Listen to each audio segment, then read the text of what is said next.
नमस्कार, जय हिंद दोस्तों। Welcome to Learn Smart Edu channel. मेरा नाम है अंशुमन सरकार। वीडियो में आगे बढ़ने से पहले प्यारे दर्शकों, आपका नया साल 2025 का बहुत बहुत शुभकामनाएं। आपका ये साल सुखद और समृद्ध रहे, मैं ईश्वर के पास यही कामना करता हूँ। चलिए वीडियो में आगे बढ़ते हैं।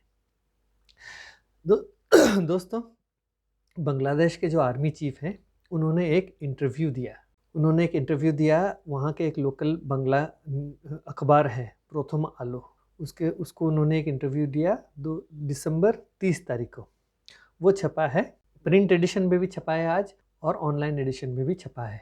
उसमें उन्होंने बहुत सारी बातें कही हैं जिससे हम सिर्फ इंटरप्रेट कर सकते हैं कि सब कुछ सही नहीं है बांग्लादेश के भीतर। ये उनके इंटरव्यू और उनके जवाबों से पता चल रहा है हमें। बेसिकली उनसे जब पूछा गया कि 15 साल का जो एडमिनिस्ट्रेशन था इस पिछला, उसमें पुलिस, जुडिशरी और बिजनेस, जो भी स्टेट के जो सारे जो पिलर्स थे एडमिनिस्ट्रेशन के, वो कोलैप्स हो गए हैं, तो इसके लिए उसका रेस्टोरेशन का टाइम लगेगा।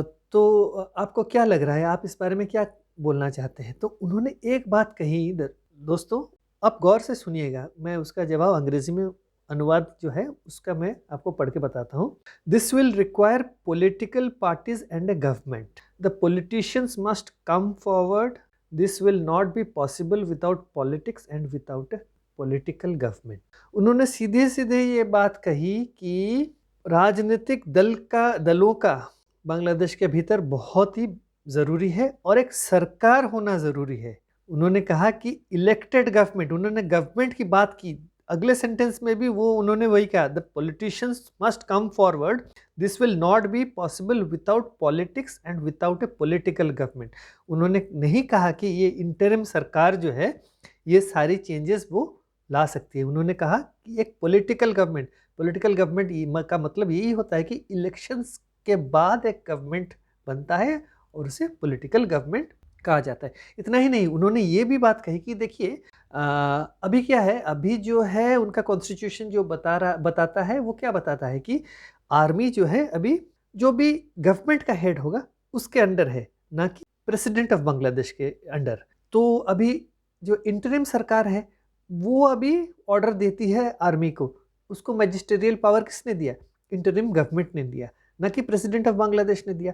तो उनका ये भी कहना है कि जो अगला कॉन्स्टिट्यूशन भी अगर ड्राफ्ट होता है उसमें ऐसा बैलेंस ऑफ पावर होना चाहिए कि आर्मी जो है वो प्रेसिडेंट के अंडर आना चाहिए और प्राइम मिनिस्टर बिल्कुल अलग रहना चाहिए, जो इलेक्टेड गवर्नमेंट है वो अलग होना चाहिए। इससे क्या होता है, बैलेंस ऑफ पावर होता है। इतना ही नहीं, उन्होंने और एक बात भी कही। उनको पूछा गया कि ये बहुत ही महत्वपूर्ण बात है कि उन्हें इसका जो है कोरिलेशन है अभी का जो है सिचुएशन है हमारे बॉर्डर पे, उसको लेके, इसीलिए मैं इसका मेंशन कर रहा हूँ, ये बहुत महत्वपूर्ण है कि the armed forces have done certain thing in the past, A part of the army. उनका एक DGFI करके है, director general of forces intelligence. ये एक आर्मी का पार्ट है जो कि शेख हसीना जो 15 साल थी उससे पहले जो इंटरिम या केयर टेकर गवर्नमेंट बनी थी, उस टाइम जो है ये director general of forces intelligence जो है DGFI, उन्होंने बहुत उपद्रव किया था और बहुत अत्याचार किया था, उन्होंने बहुत मनमानी की थी। तो ये आर्मी का ही एक पार्ट है। जैसे कि ये एक्चुअली में क्या है, ये एग्जैक्टली ISI जो है पाकिस्तान में, पाकिस्तान, ईस्ट पाकिस्तान, वेस्ट पाकिस्तान एक हुआ करता था। तो ये ISI का जो भाग ईस्ट पाकिस्तान में था वही आगे चल के बना था director general of forces intelligence. तो समझ लीजिए ये ISI का ही एक बच्चा है और वो पनप के अभी बड़ा हो गया है बांग्लादेश में। तो ये बात है। तो जब ये पूछा गया तो ये जो बांग्लादेश के जो आर्मी चीफ है जनरल वकारुज्जमा, उन्होंने कहा कि DGFI is an independent body. The army is in no way wants to get into such thing, does not want to be involved in such matters. We will not do anything that will damage the reputation of the armed forces. तो उन्होंने ये कहा कि army का DGFI से कोई लेना देना नहीं है। क्यों, मैं इसको छोड़ के बाद में बताऊंगा, तो वीडियो पे बने रहे, अंत तक बने रहे, क्योंकि ना बहुत ही महत्वपूर्ण चीज़ है। सब कुछ सही नहीं चल रहा है बांग्लादेश में, इसीलिए मैंने इस पे गौर किया हुआ है कि ये DGFI का क्या रोल है। आगे चल के मैं इसका खुलासा करूंगा। तो क्या है कि ये अभी इन्होंने पल्ला झाड़ दिया, वक्करुज़्ज़मा जो आर्मी चीफ है उन्होंने पल्ला झाड़ दिया कि भाई डीजीएफआई का आर्मी से कोई लेना देना है नहीं। ये बात होगी। फिर प्रथम आलो के जो एडिटर हैं उन्होंने भारत के बारे में जो है आर्मी चीफ से सवाल पूछा। अब ये जो सवाल थे और उनका जो जवाब था ये गौर करने लायक है, बहुत ही इम्पोर्टेंट है, बहुत ही महत्वपूर्ण है, इसलिए मैं इस पे एम्फेसिस दे रहा हूँ। उन्होंने पूछा, उनका एडिटर जो प्रथम आलो का, उन्होंने पूछा, we have many issues with India pertaining to water, the border and more. We have recently seen and heard of talks being held on certain unresolved issues. इतना ही पूछा, लेकिन जो वक्करुज़्ज़मा साहब है उनका जवाब जो है बहुत ही लंबा था और बहुत ही महत्वपूर्ण था। उन्होंने कहा कि India is an important neighbour, India बहुत ही महत्वपूर्ण जो है पड़ोसी है। We are dependent on India in many ways, हम भारत के ऊपर निर्भरशील है बहुत सारी चीज़ों में, और भारत जो है हमसे भी कुछ कुछ फैसिलिटीज़ लेता है। A large number of their people are working in Bangladesh formally and informally. वो बोल रहे हैं कि बांग्लादेश में भी भारतीय मूल के लोग वहाँ काम करते हैं। Many people go for medical treatment to India from here. जैसे कि मेडिकल टूरिज्म, सबसे ज़्यादा बांग्लादेश के लोग जो है ट्रीटमेंट के लिए भारत के अस्पतालों में आते हैं। मैंने पिछले वीडियोस में सारे जिक्र किया हुआ है इस चीज़ का। We buy a lot of goods from them, so India has a lot of interest in Bangladesh's stability. गौर कीजिए बात को। उन्होंने कहा कि हम बहुत सारा सामान भारत से खरीदते हैं और भारत इसीलिए एक स्टेबल बांग्लादेश में इंटरेस्ट रखता है। ये बात उन्होंने कही है। ये कोई छोटा मोटा इंसान होता तो अलग बात है। This is coming from the top. Army chief जो हैं वो बोल रहे हैं, क्योंकि इससे पता चलता है कि जो बांग्लादेश की जो सरकार है उसका रुख और ये आर्मी चीफ जो हैं उनका रुख बिल्कुल अलग है। आगे चल के वो ये भी बोल रहे हैं, this is a give and take relationship, this must be based on fairness, any country will want to get benefits from the other, there is nothing wrong in that, if we can't extract our benefits then we are to blame too. We must look into these matters. We have to maintain good relations based on equality. The people in no way should feel India is dominating over us, which goes against our interests. People should not feel this in any way. बहुत अल्प शब्दों में, बहुत कम शब्दों में उन्होंने बहुत सारी बातें कही हैं जो कि उनके अंतरिम सरकार की तरफ वो इंगित कर रहे हैं। उन्होंने कहा है कि जो किसी भी देश के साथ जो है लेन देन का रिलेशनशिप होता है, भारत के साथ भी है, और इससे में कोई गलती नहीं है। और उन्होंने एक चीज़ बहुत महत्वपूर्ण कही कि if we can't extract our benefits then we are to blame too. इसका मतलब अगर हम अपना जो बेनिफिट भारत से नहीं ले पा रहे हैं, इसका मतलब कौन दोषी है? हम खुद दोषी हैं, क्योंकि हमने कुछ किया हुआ है इसीलिए हम भारत से जो है बेनिफिट नहीं ले पा रहे हैं। ये बात कही। आगे चल के उन्होंने we must look into these matters, we have to maintain good relations based on equality. उन्होंने लास्ट में कही कि the people in no way should feel India is dominating over us which goes against our interests. क्योंकि ना देखिए, हर चीज़ में ये जितने भी स्टूडेंट डिस्क्रिमिनेशन प्रोटेस्ट वगैरह जो भी है, जितने भी संगठन हैं, ये जितने भी स्टूडेंट्स प्रोटेस्टर हैं, स्टूडेंट क्या, ये अधेड़ उम्र के लोग भी स्टूडेंट अपने आप को बोलते हैं बांग्लादेश के भीतर। तो ये जितने भी हैं वो सिर्फ भारत के खिलाफ बात करते हैं और बोल रहे हैं कि भारत बांग्लादेश के ऊपर डोमिनेट करता है। लेकिन आर्मी चीफ ने सीधे सीधे बोल दिया है कि people in no way should feel India is dominating over us which goes against our interests. उनके अपने इंटरेस्ट के खिलाफ जा रहा है। अगर आप लोग ये बात करते हो कि ना, देखिए आर्मी चीफ है, उनको बिल्कुल देश का जो सुरक्षा है, सिक्योरिटी है, सब कुछ पता है, उनको इंटेलिजेंस वगैरह सब कुछ पता है कि उनके देश का हालत भी क्या है, अभी उनको सब कुछ पता है, ये समझ है उनको, इसीलिए उन्होंने बात कही। और ये इंटरव्यू कोई अचानक से नहीं हुआ है, ये उनको जब लगा कि मुझे ये इंटरव्यू देना है और मुझे कुछ चीज़ें बतानी है अपने लोगों को, वो बात नहीं करते हैं। ये जो स्टूडेंट प्रोटेस्टर वगैरह वगैरह या इंटरिम गवर्नमेंट के साथ ये बातचीत नहीं करते हैं बिल्कुल। यूनिस सरकार के साथ बिल्कुल बात नहीं करते हैं। इससे स्पष्ट है। अगर आप लोग इंटरव्यू पढ़ेंगे तो उससे पता चल गया है। उन्होंने इवन कॉन्स्टिट्यूशन के रिफॉर्म्स के बारे में किसी के साथ डिस्कस नहीं किया है। उन्होंने कहा कि सिर्फ मैं बहुत दिन पहले किसी के साथ एक छोटा मोटा डिस्कशन किया था, ये जो बैलेंस ऑफ पावर को लेके, उन्होंने इतना ही कहा। और एक चीज़ उन्होंने कही, भारत को लेके मैं बोल रहा हूँ, उन्होंने कहा कि बांग्लादेश कोऑपरेशन, जब पूछा गया कि Bangladesh cooperation is ensuring security in their north east region is a major issue for India, they received cooperation from the past in this regard. तो अब क्या, तो जनरल वकारुज़्ज़मा ने कहा कि see the thing is that will not do anything with our neighbour that goes against their strategic interests, at the same time we will expect that our neighbour does nothing that is contrary to our interest. ये एक army chief है, उसी line में बात करेंगे, सही बात कही। At the same time, we will expect that our neighbor does nothing that's contrary to our interest.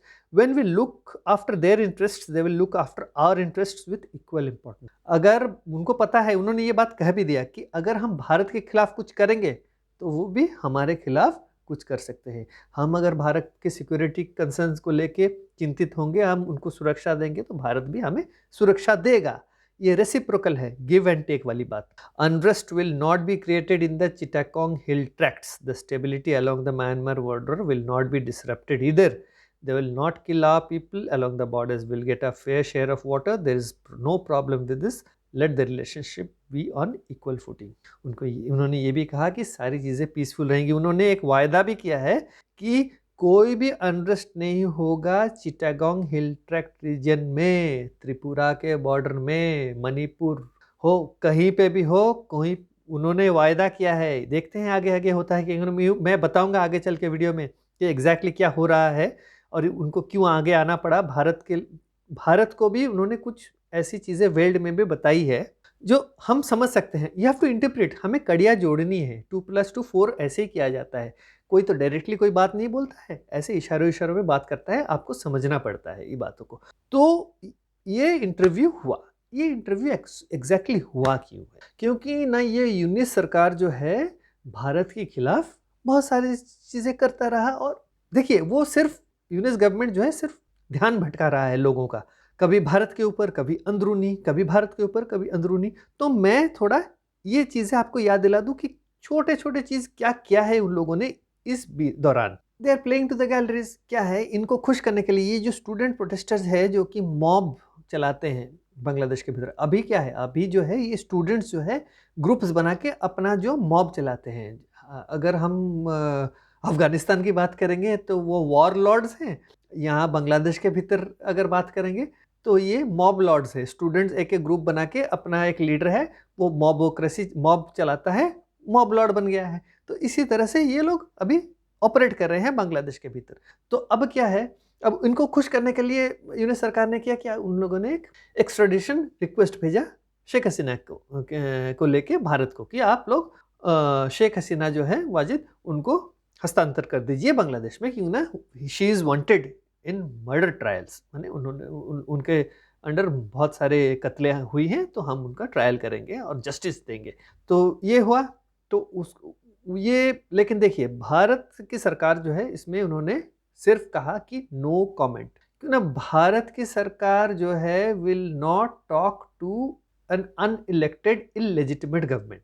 तो इसीलिए भारत की सरकार जितना भी वर्किंग रिलेशनशिप है इसी तरह हम लोग काम कर रहे हैं। अफगानिस्तान के साथ देखिए, तालिबान की जो गवर्नमेंट है उसके साथ हम एक वर्किंग रिलेशनशिप में है। थोड़े ना हम लोगों ने रिकॉग्नाइज किया है कि कुछ किया हुआ है, उनका ज़रूरत है, हम उनकी ज़रूरत के सामान भेजते हैं, क्यों ना आवाम जो है वो जिएगी ना कि नहीं। जैसे कि बांग्लादेश में चावल की ज़रूरत थी, हम लोगों ने भेजा, क्यों नहीं भेजेंगे। आम आदमी जो है उसने क्या गलती करी हुई है। ये मॉब लॉर्ड्स जो है स्टूडेंट प्रोटेस्टर्स, उनकी बात अलग है, वो आज है कल नहीं रहेंगे, इससे क्या फ़र्क पड़ता है, लेकिन आम आदमी जो है वो रहेगा। तो ये हो गया कुछ। अब अगले दिन क्या हुआ, उनके जो सेक्रेटरीट बिल्डिंग है, सरकार का जो बिल्डिंग है, उसमें आग लग गई। बोला जाता है कई सारे दस्तावेज जो है वो जल गए हैं, बहुत इंपॉर्टेंट दस्तावेज। देखिए, उनका कहना है कि शेख हसीना के टाइम के दस्तावेज जल गए हैं, लेकिन ये भी माना जाता है कि इन लोगों ने कुछ ऐसी गलतियां की हैं, कुछ ऐसे करप्शन की हुई है, उनको दबाने के लिए उन लोगों ने खुद आग लगा दी है सेक्रेटरीट बिल्डिंग के भीतर, जिससे कि वो सारे दस्तावेज जल जाए। जो भी हो, आग लगाई, फिर से दोबारा से लोगों का जो ध्यान दूसरी तरफ आकर्षित किया। फिर क्या हुआ, फिर उन्होंने कहा कि हम जर्नलिस्ट्स को सेक्रेटरीट बिल्डिंग आने नहीं देंगे।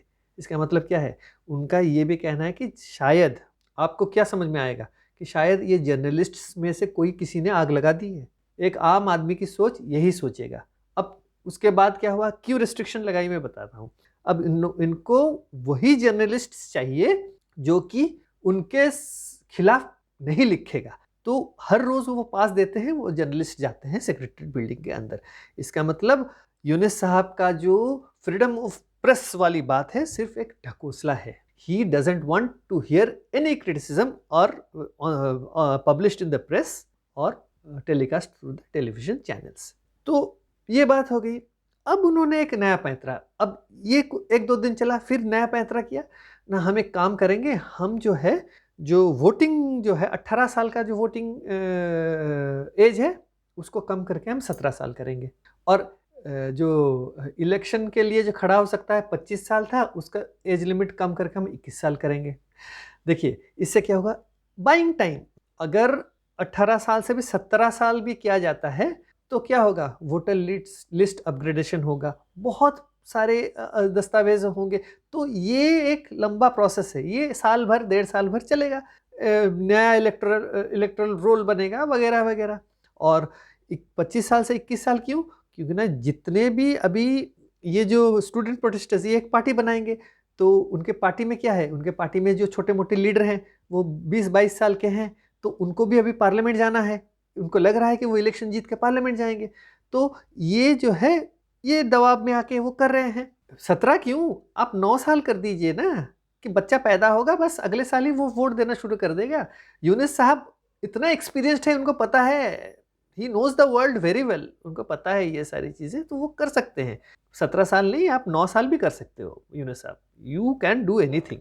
तो अब इसको लेके बांग्लादेश नेशनलिस्ट पार्टी जो है वो अभी चाहता है कि ये, दे हैव अंडरस्टूड कि इनका जो है, they are trying to buy time. इसका मतलब इलेक्शन वो कराना नहीं चाहते हैं। अभी उनका स्टूडेंट एक लीडर है, वो जो एक है ना, मैं बोल रहा था साइड किक, क्या नाम है उसका, हसनत अब्दुल्ला, वो जाके पहुंच गया आपका समय टीवी चैनल करके एक चैनल है, वहाँ जाके पहुंचा, वहाँ एडिटर के ऑफिस में घुस गया। घुस जाने के बाद उसने कहा कि ये 5 जो है एम्प्लॉयज़ आपके, जर्नलिस्ट, एडिटर, न्यूज़ रिपोर्टर, इनको सब नौकरी से निकालो, वरना तुम्हारा टीवी चैनल में बंद करवा दूंगा। मॉब लॉर्ड है, मॉब लाके तोड़ फोड़ देगा। 20-22 लोगों को लेके गया था, तो उनको नौकरी से निकाल दिया। This is freedom of press in Bangladesh. तो ये हो गया। जब ये हो गया, अब दूसरा और एक काम उन्होंने क्या किया, बांग्लादेश नेशनलिस्ट पार्टी को भी खुश रखना है। तो उनका एक मिनिस्टर, और एक मिनिस्टर होम मिनिस्टर को तो उन्होंने छोड़ दिया है, और एक दूसरा मिनिस्टर था, वो डेथ रो में था, उसको फांसी की सजा हुई थी, क्योंकि ना उसने टेरर एक्ट किया था 2005 में। उसने बॉम्बिंग करवाया था अवामी लीग के रैली के ऊपर, जिसमें 20 से 30 के करीब लोग मारे गए थे, 300 से ऊपर घायल हुए थे।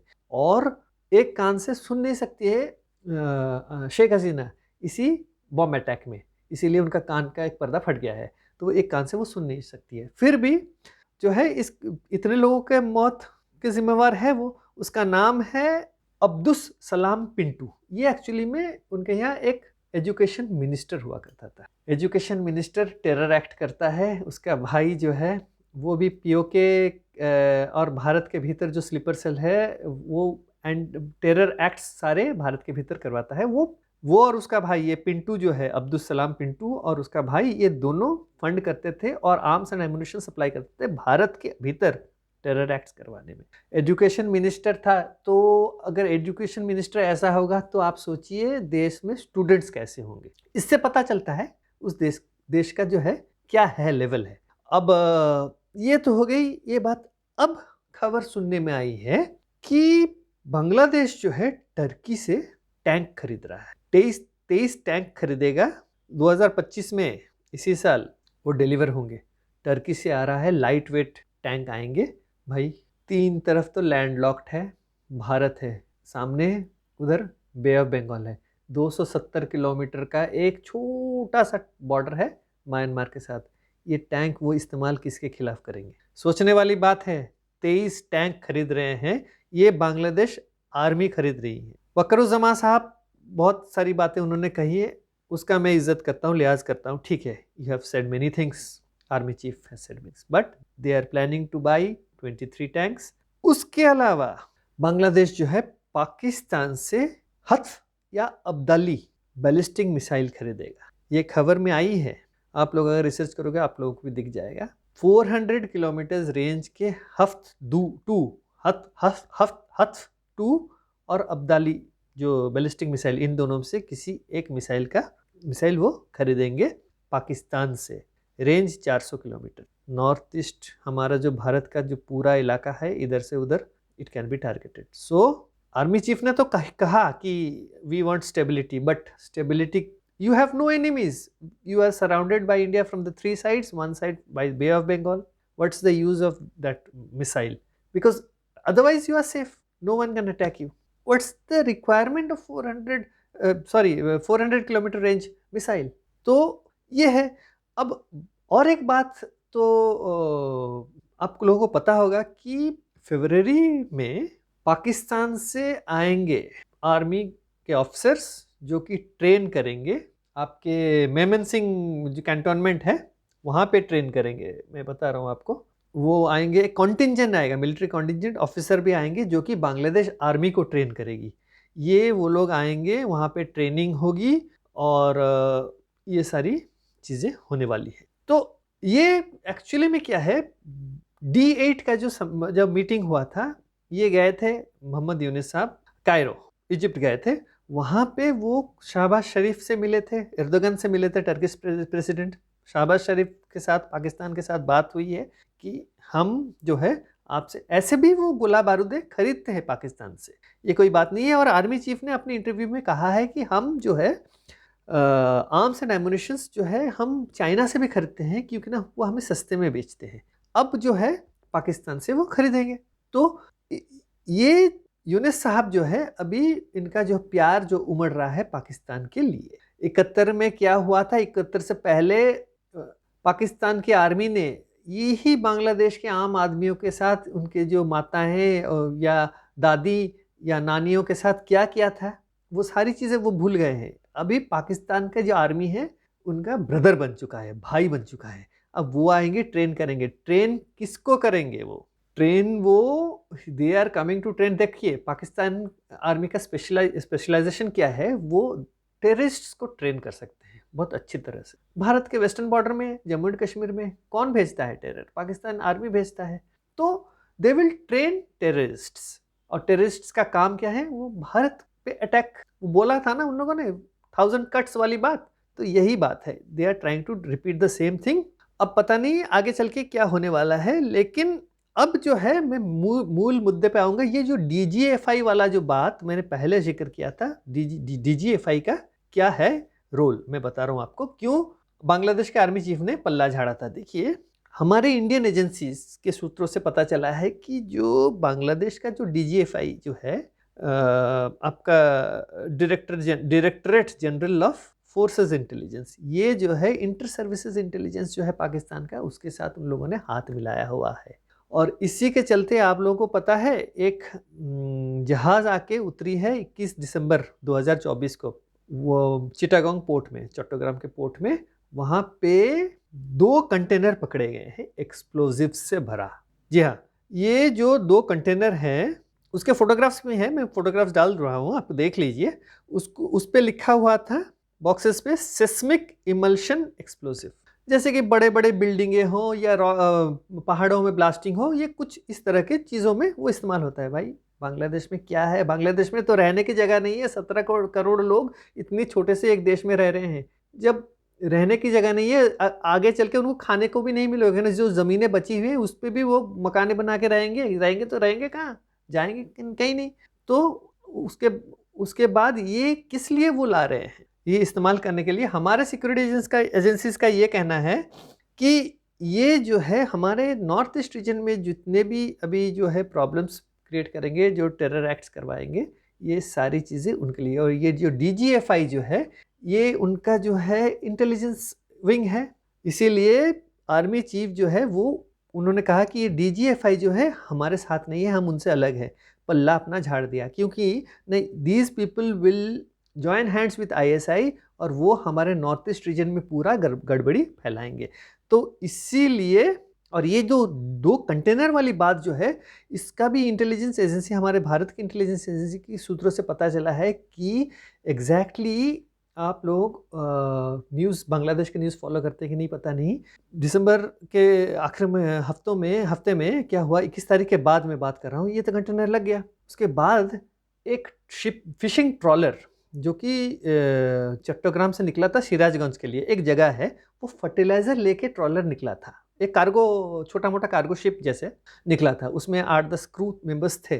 तो उसमें बीच में उस जहाज के भीतर सारे क्रू मेंबर मारे पाए गए, सबके जो है स्टैब वुंड्स, इंजरी थे, सिर्फ एक सर्वाइवर है, और उस एक सर्वाइवर ने कहा कि एक बंदा है जिसने हम सबको मारा है, और एक तो बच गया, उसी से पता चला, और वो जो बंदा है वो एक दूसरे जो है नाव में बैठ के वो भाग गया। तो कड़ियाँ जोड़ने के बाद इंटेलिजेंस सूत्रों से ये पता चला है कि ये जो छोटा जो जहाज है, इन लोगों को पता है, they were the witness, I witness, की चिटागोंग पोर्ट में क्या हुआ था, अनलोडिंग हुई थी, एक कंसाइनमेंट ऑलरेडी चला गया था, दूसरा कंसाइनमेंट इसलिए पकड़ा गया। तो ये जो पकड़ा गया है, कहीं ये तो आई विटनेस नहीं है, इसीलिए इनको मार दिया गया, इनको कुछ बातें पता थी जो कि उजागर ना हो जाए, इसलिए इनको मार दिया गया। ये कोई एक फिल्मी स्टोरी से कम नहीं है, लेकिन ये हकीकत में हुआ है। तो ये अभी है। तो पाकिस्तान का जो अभी जो हाथ है, बड़ा हाथ है, ये बांग्लादेश के भीतर हो रहा है। अब बांग्लादेश, अभी ये बात तो हुई, अभी फिर से देखिए दोबारा से, अभी क्या हुआ, 31 तारीख को जो है ये जो स्टूडेंट प्रोटेस्टर, ये जो मॉब लॉर्ड्स जिसे मैं बोल रहा हूँ, इन लोगों ने क्या किया, उन लोगों ने कहा कि हम लोग दिसंबर 31, 2024 को, यानी कल के दिन, हम लोग एक प्रोक्लेमेशन ऑफ जुलाई अपराइजिंग वो हम डिक्लेयर करेंगे, हम लेके आएंगे लोगों के सामने। इससे क्या होगा, ये जो मुजीबवादी, मतलब मुजीब उर रहमान के द्वारा जो लिखवाया गया था कॉन्स्टिट्यूशन, हम उसको बिल्कुल ख़त्म कर देंगे। मैं बता दूं, ये जितने भी स्टूडेंट मॉब लॉर्ड्स हैं, जो पाकिस्तान का एम्बेसी है बांग्लादेश के भीतर ढाका में, वो बिल्कुल कांटेक्ट में है। ये सारे जो है, जो प्लानिंग, प्लॉटिंग वगैरह सारी जो है ISI द्वारा और पाकिस्तान द्वारा वो की जाती है, और उनको बताया जाता है वो आगे क्या करे, कोर्स ऑफ एक्शन क्या हो। तो ये होने वाला था। तो क्योंकि ना मुजीबुर रहमान जो है सबसे बड़ा एनिमी थे पाकिस्तान के लिए, तो अब ये इनकी जो है मंशा है पाकिस्तान की, तो ये प्रोक्लेमेशन होने वाला था। तो अब देखिए प्रोक्लेमेशन की अगर हम बात करें, तो मज़ेदार किस्सा ये है कि इनको क्या लग रहा है, July uprising, proclamation of July uprising. आप लोगों को याद है फ्रेंच रेवोल्यूशन हुआ था 14 जुलाई 1789, तो वो जुलाई महीने में हुआ था, एक डिक्लेरेशन हुआ था। तो वो इतिहास को दोबारा से जीना चाहते हैं बांग्लादेश में। मतलब बांग्लादेश जो है वो 1971 में वो पैदा नहीं हुआ, वो पैदा हुआ है जुलाई महीने में 2024 में, उनका ये कहना है। उसके अलावा और भी है ना, जैसे कि डिक्लेरेशन ऑफ इंडिपेंडेंस, अगर आप देखेंगे ये इसके क्या हुआ, ये स्टूडेंट्स जो हैं इन्होंने कहा कि प्रोक्लेमेशन ऑफ जुलाई अपराइजिंग होगा, लेकिन पहले तो ये यूनिस सरकार ने क्या कहा कि हम नहीं जानते हैं, ये एक प्राइवेट अफेयर है, हम इसमें शामिल नहीं होंगे। फिर लड़कों ने धमकाया, ये मॉब लॉर्ड्स ने जाके धमकाया यूनिस सरकार को, तब यूनिस सरकार बोल रहा है ठीक है, हम एक वो है लेके आएंगे, जो है हम एक प्रोक्लेमेशन ऑफ जुलाई अपराइजिंग लेके आएंगे। मैं बता रहा हूँ आप क्या करेंगे वो लोग। वो आप लोगों ने डिक्लेरेशन ऑफ इंडिपेंडेंस अमेरिका का तो देखा होगा, फिर मैग्ना कार्टा आपने देखा होगा। तो क्या होगा, तो ये जो है क्या करेंगे, वहाँ से कुछ चुराएंगे। इनके दिमाग में तो कुछ है ही नहीं, खाली पड़ा हुआ है ना दिमाग। सारे जो इंटेलेक्ट्स हैं वो आज के डेट में बांग्लादेश में चुप बैठे हैं, या तो चुप बैठे हैं या जो इंटेलेक्ट्स थे वो सारे बांग्लादेश छोड़ के चले गए हैं। बचे हैं ये दिमाग खाली वाले मॉब लॉर्ड्स और ये सारे जो अभी सरकार चला रहे हैं। तो ये क्या करेंगे, अभी वहाँ से इधर से कुछ चुराएंगे, उधर से कुछ चुराएंगे, चुरा के टेक्स्ट को कंपाइल करेंगे, एक डिक्लेरेशन बनाएंगे, फिर लेके आएंगे। उन्होंने कहा है 15 दिन बाद लेके आएंगे, लेकिन मुझे नहीं लगता है ये आर्मी चीफ जो इंटरव्यू उन्होंने दिया हुआ है उसके बाद मुझे नहीं लगता कि ये कुछ कोशिश करेंगे, क्योंकि ना वकारुज़्ज़मा साहब जो है उन्होंने बिल्कुल बता ही दिया है कि आप लोग सही हो जाओ, जल्दी से जल्दी इलेक्शन कराओ, एक इलेक्टेड गवर्नमेंट आए तब जाके सब कुछ सही हो। एडमिनिस्ट्रेशन, उन्होंने पुलिस रिफॉर्म्स की बात की है, उन्होंने कहा है कि आर्मी को मैजिस्ट्रियल पावर दे के आप लोग जो ये चला रहे हो सरकार, ये हम लोग ज़्यादा दिन नहीं वो करने वाले हैं, जल्दी से पुलिस रिफॉर्म्स लेके आओ और इमीडिएटली हमें यहाँ से जाने की इजाज़त दो। हम लोग नहीं चाहते हैं कि ये देश के अंदरूनी जो सिक्योरिटी को हम इसमें शामिल हो। क्यों ना, देखिए आज है 6 महीने बाद क्या होगा, जो ये मैजिस्ट्रियल पावर मिल गया है ना, आर्मी का कोई ऑफिसर अगर चाहेगा भी बहुत पावरफुल बन जाएगा। और ऐसे में भी वहाँ पे बांग्लादेश में क्या है, कोई एक मेजर भी कू कर सकता है, इसमें कोई वो नहीं है, एक ब्रिगेडियर भी कू कर सकता है। इस यार बांग्लादेश देश ही ऐसा है, इतना वो है। तो इसीलिए जो है ये परिस्थिति है अभी। तो अभी जो है यूनिस सरकार और जो आर्मी के बीच अभी सब कुछ सही नहीं चल रहा है, और यूनिस सरकार और जो ये स्टूडेंट्स जो एंटी डिस्क्रिमिनेशन जो प्रोटेस्ट्स जो करते हैं स्टूडेंट्स या जातीय नागरिक जो है उनका जो एक संस्था, ये सारे जो है इनका अभी गवर्नमेंट के साथ सही नहीं चल रहा है। तो अभी they are not on the same page, कोई अभी नहीं है। तो बहुत ज़्यादा अभी गड़बड़ी फैलेगी। तो इससे और जनवरी में तो अभी डोनाल्ड ट्रंप आ रहे हैं 20 तारीख को, तो इसमें यूनिस साहब जो हैं वो क्या करेंगे, मुझे नहीं लगता है यूनिस साहब will continue, he will try to quit as soon as possible and flee Bangladesh. और army also doesn't want to continue अभी जो ये सिनेरियो है ज़्यादा दिन देश के सिक्योरिटी को लेके, they also want to go back to their barracks. तो इस सिनेरियो में they have to take a tough decision very soon. मुझे नहीं लगता है कि बांग्लादेश में कुछ चीज़ें सुलझेगी, अभी और उलझने वाली है। तो आगे आगे देखिए होता है क्या। तो इसके साथ मैं इस वीडियो को यहीं समाप्त करता हूँ। वीडियो पूरा देखने के लिए बहुत बहुत शुक्रिया, धन्यवाद। वीडियो अगर अच्छा लगा है तो वीडियो को लाइक करें और चैनल को सब्सक्राइब करना ना भूलें। तो अगले वीडियो तक नमस्कार।